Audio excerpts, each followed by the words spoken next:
happened faster than you could ever imagine. Within 10 seconds, I went from flying to crashing. I promise you, I cannot tell you why. I instinctively reached down and grabbed the handle and pulled the parachute, and within a second, I hit the ground. It clearly saved my life, but I was within 1 or 2 seconds of dying. So we saw all the Tecnam high-wing airplanes, several of them we looked at. Now we're going to look at 2 more low-wing airplanes. Here's a company that goes both ways, high-wing and low-wing. So the P2002 is, we know, is the Sierra. That's right. And of the 5 airplanes, and then there are variations on those, but of the 5 basic airplanes that have special light sport aircraft approval in the U.S., our research shows that the Sierra has the most registrations of any of those 5. However, around the world, it's not the #1 sales leader. Which one is? Right, it's the P92 series. P92 has been going since 1992, and there are around about 2,000 of just the one model. Right. Wow. Flying worldwide. So and yes, how many total Tecnams are there flying? Over 3,500. 3,500 Tecnams flying worldwide. As far as I know, that's the biggest single supplier of light sport aircraft in the world. Right, absolutely. Tecnam is the world's largest supplier of light sport eligible aircraft. Tell us a little bit more about the Sierra, and you were, in our earlier discussions, Phil, you were saying that this is a very popular flight school aircraft. Well, it is around the world. In the US, it tends to be the high wings that are more popular than the low wings, but the rest of the world, the low wing is the most popular.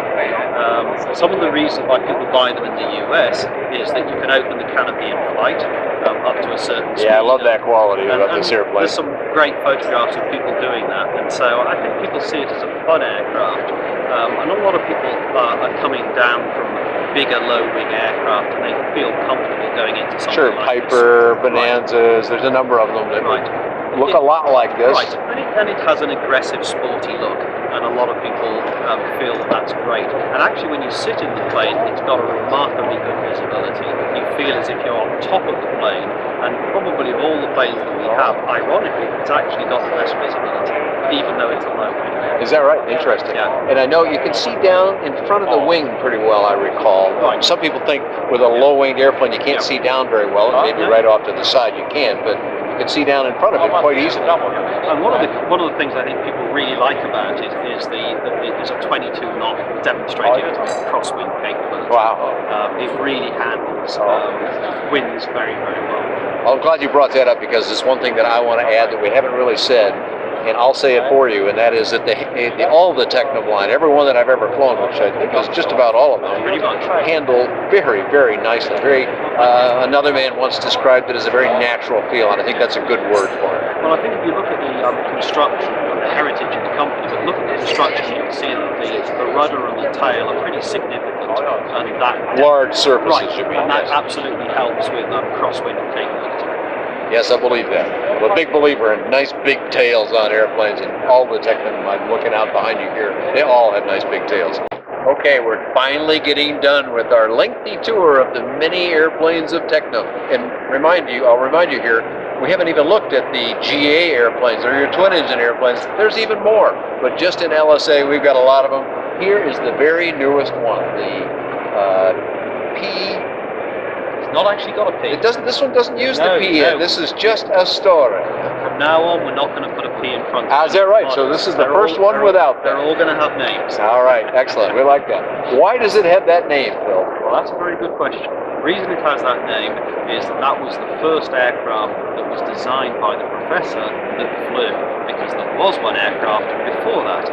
And so, in honor of the 65th anniversary of the foundation of Tecnam, they sort of felt, well, let's call it the Astore. So Professor Luigi Pascal, right?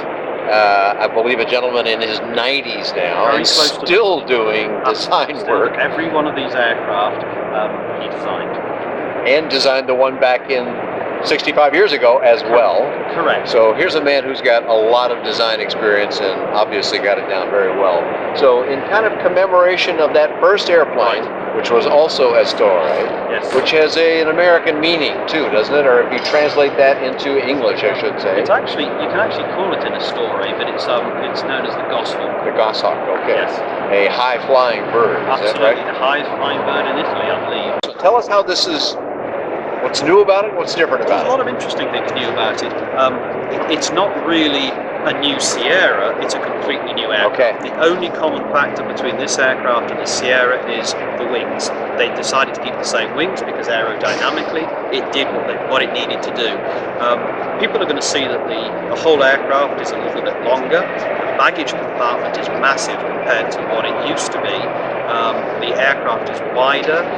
There's more height available for the pilot and the passenger.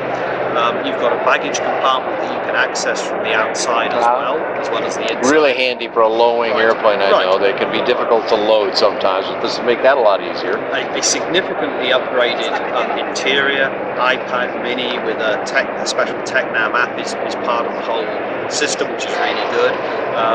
A completely new nose gear system, which when you look at it, you can see it looks pretty macho, very substantial. Other than that, there is a bit of use of composites. The whole top part of the fuselage structure is actually one single composite. Oh, is it really? But the rest of the fuselage and the structural elements underneath, they're all metal, as with the rest of Tecnam's fleet, other than the P2008. Wow, so I'm getting exhausted here going through all these airplanes, but here's the nuts of it. If you're looking for a light sport aircraft, Tecnam they don't have something you're looking for. I don't know what you're looking for, because high wings, we had, I think, 5 models, plus some variations on the thing. Low wings, we have 2 models, and we just have 1 more left, and then we can wrap up our tour of Tecnam airplanes, the light sport class.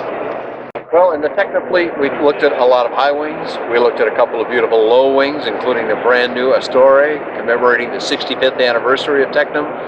But what we didn't look at was a single-seater, and we've got one here. What's this all about, Bill? Well, to be honest, it's about fun.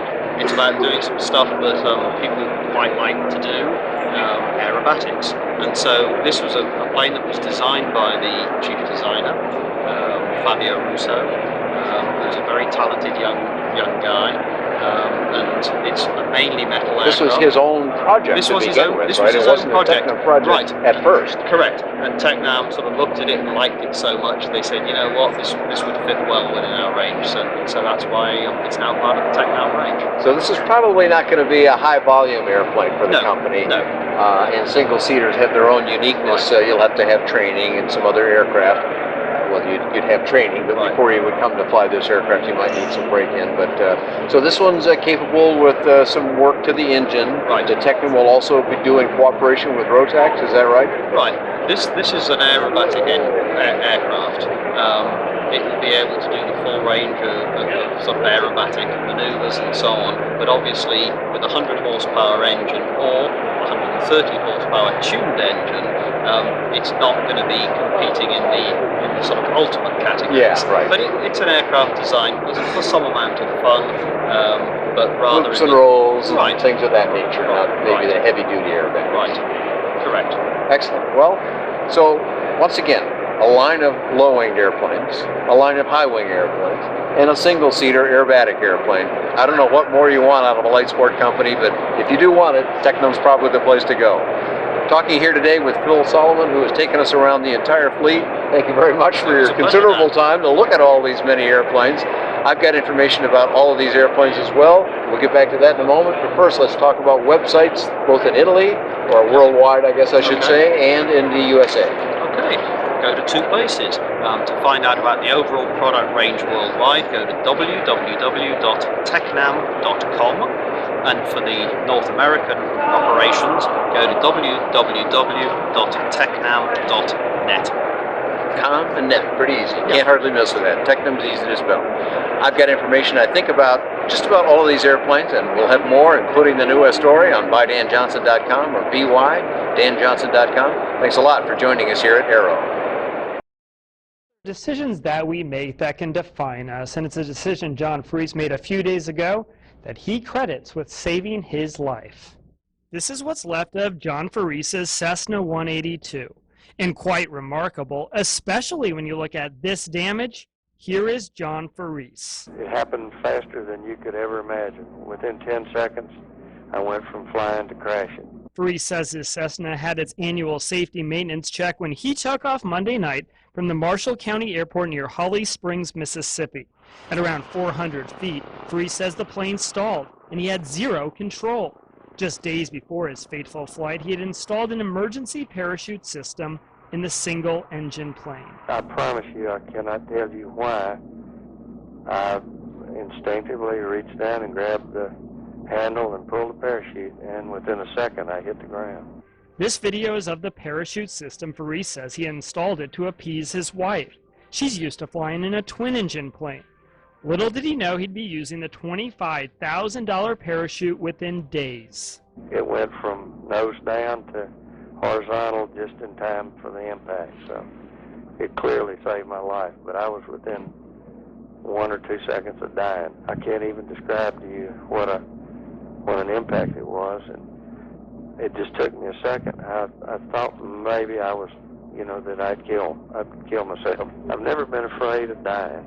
That sounds odd, but I was not scared. I was shocked at how close I came.